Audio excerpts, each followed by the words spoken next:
Welcome back to our channel study beyond classes. This is your mentor Rohit Sengar. आज हम देखने वाले हैं क्लास 8 का क्रॉप प्रोडक्शन एंड मैनेजमेंट। यहाँ पे हमने देखा है कि प्रैक्टिस एग्रीकल्चर प्रैक्टिसेस के वेरियस स्टेप्स होती है, जिसमें से 2 स्टेप्स हम देख चुके हैं। उसमें से एक स्टेप थी preparation of the soil and sowing, दूसरी स्टेप सोविंग थी। प्रिपरेशन ऑफ द सॉइल में व्हाट वी हैव डिड, हमने सॉइल को प्रिपेयर किया फॉर द फर्दर प्रोडक्शन और द फर्दर क्रॉप। एग्रीकल्चर के लिए हमने उसको प्रिपेयर किया। फिर हमने सोविंग की। सोविंग से क्या हुआ कि हमने सीड्स को स्प्रेड किया ग्राउंड्स में, और ग्राउंड में जैसे ही सीड को स्प्रेड किया तो वहां पे वो जर्मिनेट होना शुरू हो गए। अब वो जैसे ही जर्मिनेट होना शुरू होते तो उनकी हेल्थ और उनकी वेल्थ के लिए, कि उनकी ग्रोथ अच्छी हो, we have to add some external material which is known as fertilizer and manual. यहां से क्वेश्चन जरूर आता है एग्जाम में, और एग्जाम में जो क्वेश्चन आता है that is based on the difference, कि right difference between the fertiliser and manure, कि मैन्युअल और फर्टिलाइजर में आप डिफरेंस करिए। अब वो डिफरेंसेस क्या है, हम फर्टिलाइजर क्या है, मैन्युअल क्या है, उसको समझते हैं। देखिए, इतनी सारी चीजें होती है जो आप एनर्जी के लिए आप खाते हैं, आप कंज्यूम करते हैं, बस। तो एक तरीके से ये एनर्जी ही है। अब ये सॉलिड फॉर्म में हम प्लांट्स को एनर्जी देते हैं, और ताकि उनकी ग्रोथ अच्छी हो। आप ये बताइए, अगर आप बॉर्नविटा नहीं खाए तो क्या आपकी हाइट नहीं बढ़ेगी? बढ़ेगी। आप फ्रूट्स नहीं खाएंगे तो आपकी बॉडी ग्रो नहीं करेगी? करेगी। आप नॉर्मल सा भी खाना खाएंगे तो भी बॉडी ग्रो करेगी। आप अच्छा खाएंगे तो और अच्छे से ग्रो करेगी। तो यहाँ पे बात हमारी अच्छे से है, जितना अच्छा हम देंगे उतनी अच्छी बॉडी ग्रो करेगी। तो on differentiating fertilizer and manual, देखिए ये है फर्टिलाइजर और ये है मैन्युअल। Fertiliser manual. अब जो फर्टिलाइजर है, सबसे पहली चीज एफ से ध्यान रखिए, it is prepared in factories. हम इसको कहां पे बनाते हैं? It is prepared in factories. ये फैक्ट्रीज में प्रिपेयर्ड होता है, और ये प्रिपेयर्ड होता है फील्ड में। इट प्रिपेयर्ड इन फील्ड, क्योंकि ये काऊ डंग से बनता है, गोबर से बनता है, ठीक है, मल मूत्र से बनता है, तो इसको फील्ड में करना जरूरी होता है। तो ये फील्ड में बनाया जाता है, ये फैक्ट्री में बनाया जाता है।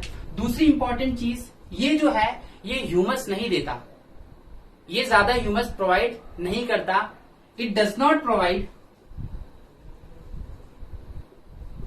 Provide humus to the soil, but it provide humus to the soil. अब यहां ह्यूमस से मतलब क्या है? ह्यूमस का मतलब है वाटर वेपर्स, वाटर को पहुंचाना। मैन्युअल उसमें बहुत आगे है, जबकि फर्टिलाइजर नहीं, बट फिर भी हम फर्टिलाइजर यूज करते हैं तो कुछ तो बात होगी। तो जो फर्टिलाइजर है, इसकी सबसे इंपॉर्टेंट खासियत होती है कि जो फर्टिलाइजर है ये ज्यादा अमाउंट में न्यूट्रिशन पहुंचाता है प्लांट्स को। It provide nutrients in large quantity,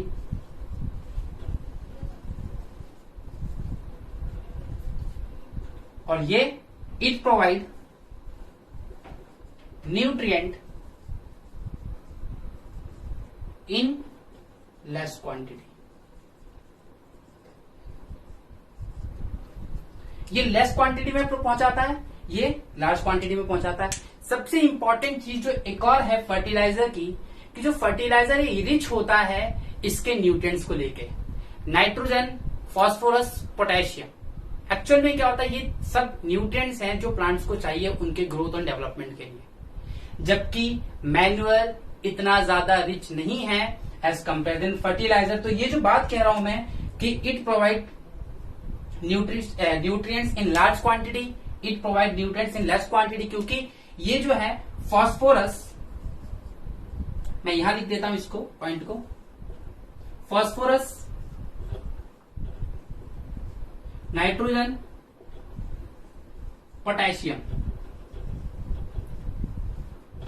ये लार्ज क्वांटिटी में प्रोवाइड करता है प्लांट्स को, जबकि ये लार्ज क्वांटिटी में प्रोवाइड नहीं करता।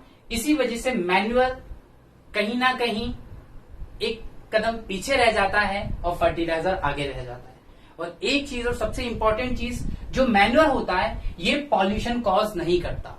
चूंकि यहाँ स्पेस नहीं तो मैं इस चीज को यहां लिखा हूं, इट डज नॉट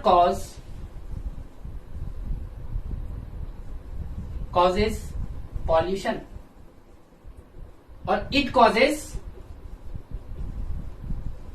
पॉल्यूशन। ये पॉल्यूशन कॉज करेगा और ये पॉल्यूशन कॉज नहीं करेगा। तो ये जो दो मेजर डिफरेंसेस हमने देखे इन दोनों के बीच में, 4-5 डिफरेंस देखे, ये डिफरेंस एग्जाम में आपको सीधा सीधा पूछे जाएंगे। तो इनको आप देख लीजिएगा, अच्छे से लर्न कर लीजिएगा, क्योंकि एग्जाम में ये पक्का आने वाले हैं। Thank you.